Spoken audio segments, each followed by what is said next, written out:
Hello દોસ્તો, goal series 5 માં આપ લોકોનું ફરીથી એક વખત સ્વાગત કરું છું. આપણી જિંદગીમાં ગોલ હશે તો ગોલ પોતાને ખુદને અથવા પૂરી ટીમને મોટિવેટ કરવા માટે ખૂબ જ ઇમ્પોર્ટન્ટ ટૂલ છે and we can focus more on our particular work. પણ આ ગોલને ઇફેક્ટિવ કઈ રીતે થઈ શકે છે?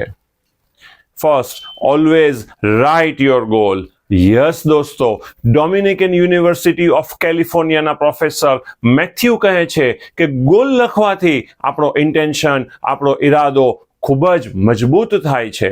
ગોલ લખનારના ઓબ્જેક્ટિવ્સ વધારે ક્લિયર હોય છે.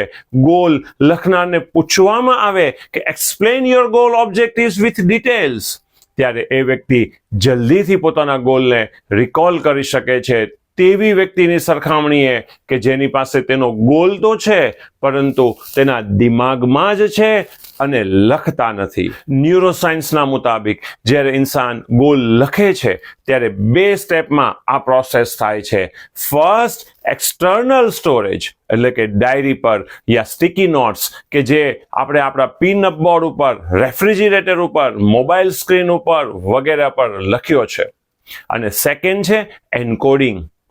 એન્કોડિંગ એક બાયોલોજીકલ પ્રોસેસ છે કે જેના દ્વારા જે કાંઈ વસ્તુ આપણે સમજીએ છીએ તે આપણા બ્રેનના હિપોકેમસ સુધી ટ્રાવેલ કરે છે.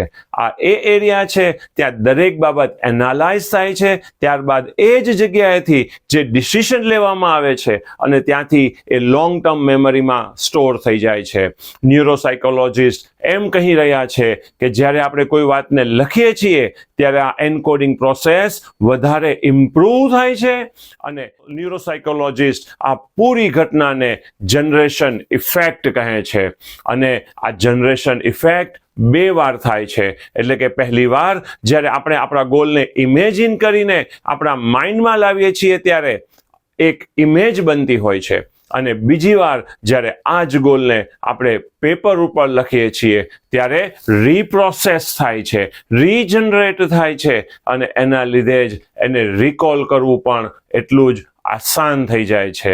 Second effective point for goal is એક સપોર્ટ ટીમ અથવા એક નેટવર્ક બનાવવું જોઈએ કે જેથી તેમના દ્વારા સતત ફીડબેક અને એન્કરેજમેન્ટ મળતું રહે. સર્વેના મુતાબિક 40% કરતાં વધારે સક્સેસ થઈ શકાય છે એવા લોકોની સરખામણીમાં કે જેઓ કોઈ પાસેથી ફીડબેક લેતા નથી અને તેમના ગોલને એન્કરેજમેન્ટ કરવાવાળું ના હોય તો. દાખલા તરીકે, વજન ઘટાડવું છે પરંતુ ઘરમાં કોઈને કીધું નથી. બીજા જ દિવસે પત્નીએ અળદિયા પાક સામે મૂક્યો. હવે તમે જ કહો કોનું વજન ઘટે? સ્વાભાવિક છે, અળદિયાનું. એટલે કે ગોલને ઇફેક્ટિવલી કમ્પ્લીટ કરવા માટે હંમેશા તેને લખવો પડે અને સેકન્ડ, સપોર્ટ સિસ્ટમ હોવી જોઈએ કે જે તમારા ગોલને કન્ટિન્યુઅસલી ઓબ્ઝર્વ કરે અને તમને જરૂરી ફીડબેક અને ગાઈડન્સ આપે. હજુ સુધી કોઈ ગોલ સેટિંગ સર્વે ફોર્મ ના ભર્યું હોય તો જલ્દીથી ભરી આપે. લિંક કોમેન્ટ બોક્સમાં મોજૂદ છે.